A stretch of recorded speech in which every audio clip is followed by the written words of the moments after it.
между Фортангой и Гихи указаны Ингушские горы, и, соответственно, данная территория должна относиться к ингушам. Смотря на карту, мы видим реку Фортангу, которая указана как Арштахи-Мартан, то есть Арштхой-Форт. Также в некоторых других источниках она называлась как Карабулакский Мартан.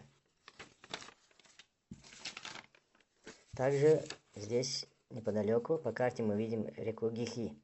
Между Фортангой и Гихи в данной области нет ни одной записи, ни одного упоминания об Ингушских горах.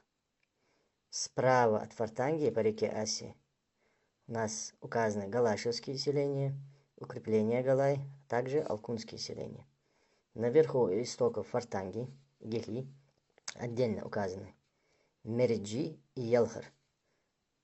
То есть на этой территории, всей этой территории, мы не видим, еще раз повторяюсь, Ингушских гор, на которые акцентировал внимание Зураб Гаджиев.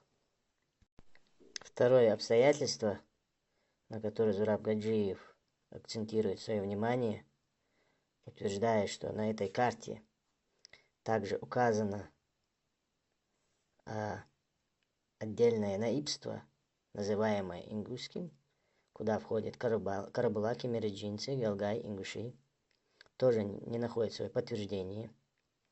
Да, действительно, на этой карте указано в виде таблицы название местностей наибств и наивов, которые условно можно разделить на чеченские и дагестанские.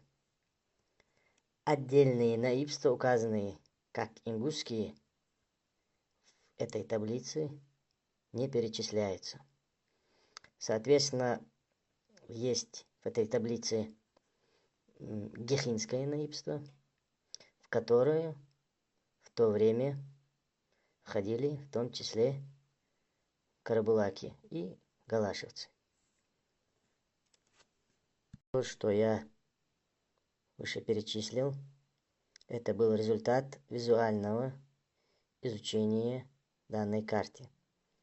Теперь перейдем на научные труды разных историков, специалистов, которые подробно изучили эту карту вдоль и поперек, где они также не приводят ни одного слова об Ингушских горах и разделение имамата на Ингушскую область, в которую входили карабулаки, мерджинцы и другие.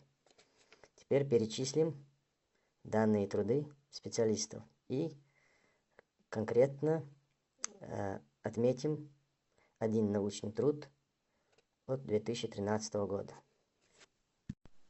Это труд Генка А.Н. Называется он «Арабская карта Чечни эпохи Шамиля. Записки Института Востоковедения Академии наук СССР».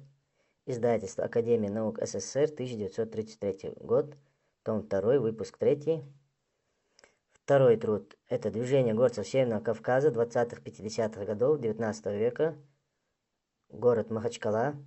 Дагестанское книжное издательство, 1959 год». Третий труд – это «Карта владений Шамиля. Описание на арабском языке. Рукописный фонд Института истории, археологии, этнографии Дагестанского научного центра Российской академии наук». Третий труд – это Линевич И.П. «Карта горских народов, подвластных Шамилю, с приложениями.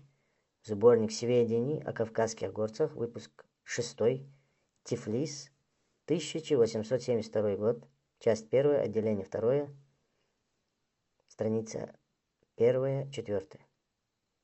Третье – это сборник документальных материалов, который называется «Шамиль. Ставленник султанской Турции и английских колонизаторов», который также процитировал Зураб Гаджиев. Данный труд был выпущен под редакцией Цагарейшвили в Тбилиси, Грузинская ССР, в 1953 году. Теперь конкретно остановимся на научном труде от 2013 года